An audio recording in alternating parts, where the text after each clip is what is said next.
So I went around and I filled most of the holes, at least on the sides and top. I didn't fill any on the bottom, and I know there's a small handful that I will be filling on the bottom. But I got this far. This is far enough for me. Everything's preliminarily done. I will have this then blasted, and then I can go from there. So I wanted to just kind of share a little bit of what I did here as far as welding. I had heard of a guy taking like a little piece of round stock, and then you just, you put it in the hole, hold it with a magnet, and you weld it. And that was a good idea. However, that's a lot of work, and I started doing that.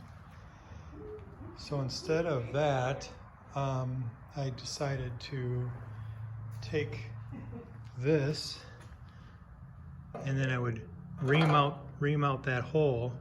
And why I would do that is that would clean up that outside, or the inside right there.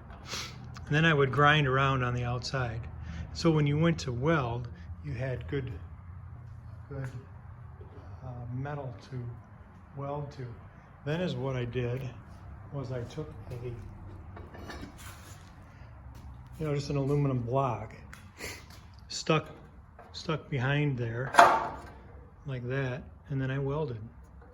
And that's what I did, and that's what you can see inside there. Like I said, I did try the rod idea. Here you can see, but I found that takes a lot of time to do. It's easier just to ream that hole, put a block of aluminum behind it. That's what I used to do anyway before, but I thought I'd try a new way.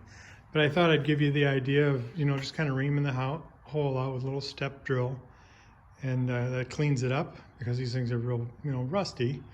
So anyway, wanted to give you that heads up. This is where I'm at.